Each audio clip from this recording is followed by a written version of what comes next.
Hə. Bax müəllim, dözümlüyün əlverişli yaş dövrü deyəndə neçə nəzərdə tutulur? 11 plus. Hamı bilir ki, dözümlüyün əlverişli yaş dövrü 11-dən yuxarıdır. Yəni 11-dən sonsuzluğa qədər zülm çəkə-çəkə gedəsən 11-dən sonra dözümlü olmalısan.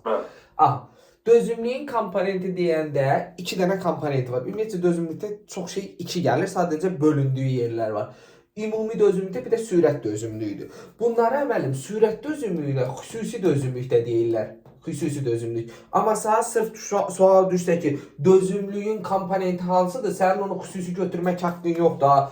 Sürət olaraq, yazılı olaraq götürəsən. Yəni xüsusi dözümlüyün komponenti getmir. Xüsusi dözümlüyün növü gedir. Bax burada qeyd olunur. Dözümlüyün 2 növü var. Ümumi və xüsusi. Amma sən hardasa dözümlüyün komponenti olaraq gedib xüsusi dözümlüyü götürsən, o səhv olacaq. Yazılı versiya olaraq mütləq şəkildə nəyə götürməlisən?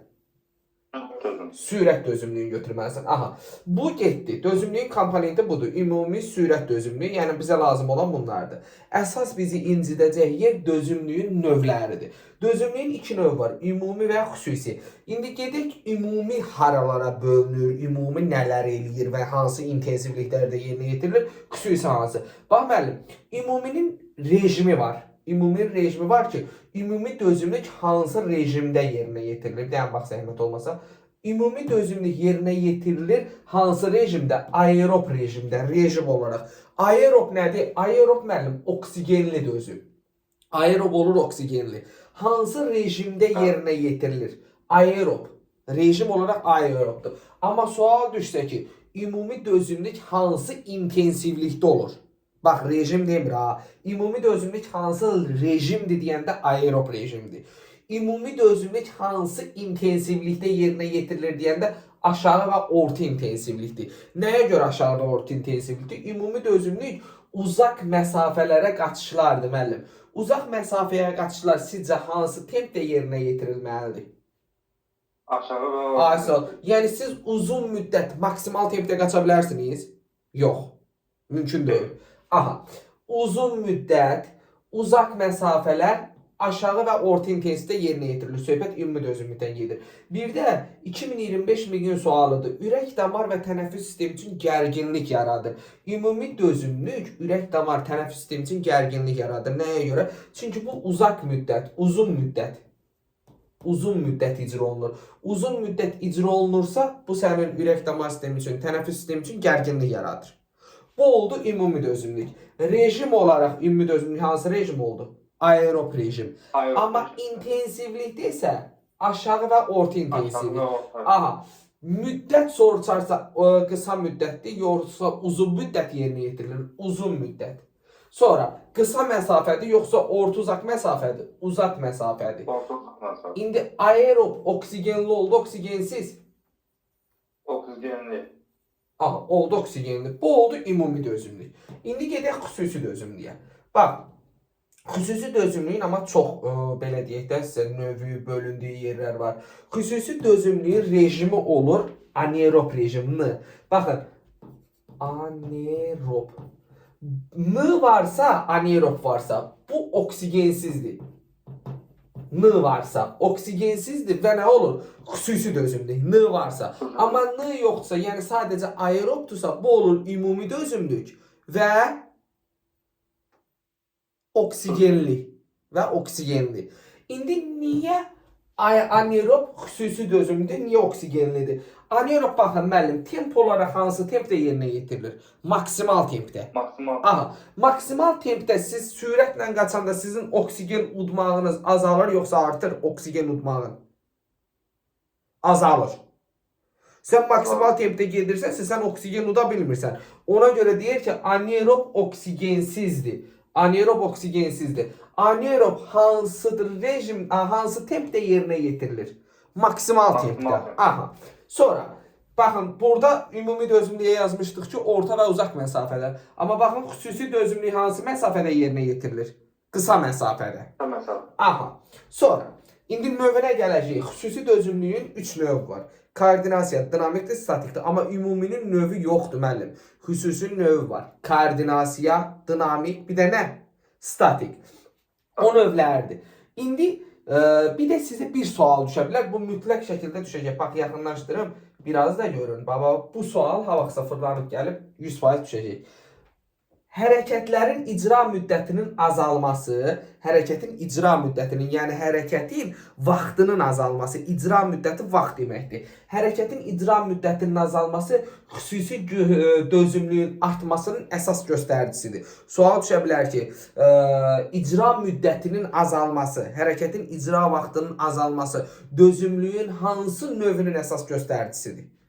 Xüsusinin.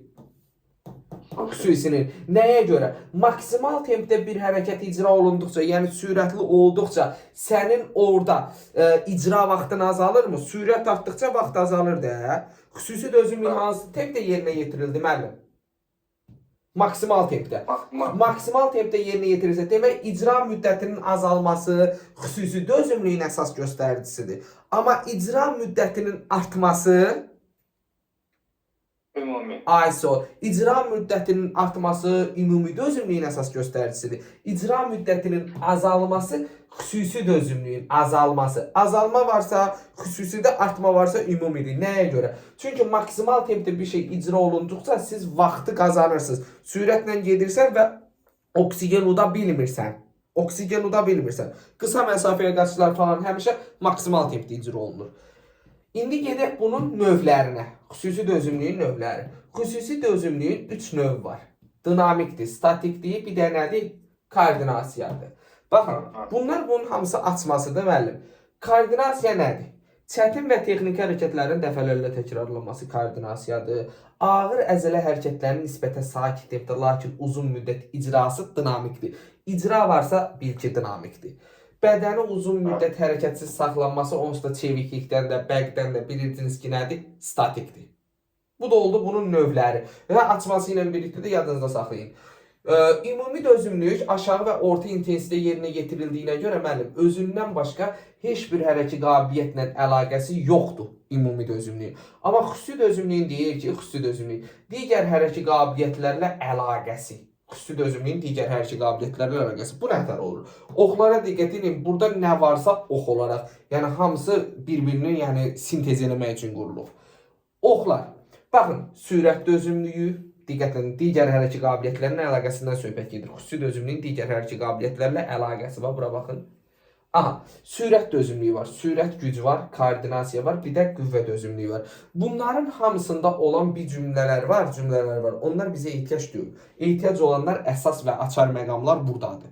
Baxın, sürət dözümlüyündə belə bir cümlə var.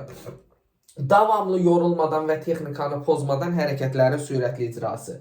Davamlı yorulmadan hamısında var. Cümlənin əvvəlində hərəkətlərin sürətli icrası cümlənin sonunda hamısında var. Onlar bizə lazım deyil. Bizə lazım olan bunlardır. Texnikanı pozmadan hərəkətlərin sürətli icrası nə olur müəllim? Sürət dözümlüyü. Qüvvə tələb edən deyirsə, açar sözüm budur. Qüvvə tələb edən hərəkətlər cümlənin ortasında varsa ki, qüvvə tələb edən hərəkətlərin sürətli icrası nə olacaq? Sürət gücü dözümlüyü. Aha. Sonra koordinasiya dözümlüyü nə idi? Mürəkkəb texniki taktiki hərəkətlər. Yəni texniki taktiki hərəkətlər varsa olacaq koordinasiya. Texniki dəyişiklik etmədən deyirsə nə olur? Texniki dəyişiklik etmədən qüvvə dözümlüyü. Yəni sizə lazım olan bu gördüyün şəkildə dözümlüyə aid ola biləcək bütün hər bir şey var. Yəni bunu bilməyin, sən dözümlüyü bilməyin demək olar ki 90%-ni əhatə edir. 90%. Sonra başqa düşmədiyin. Aydındır, mən hər şey aydın.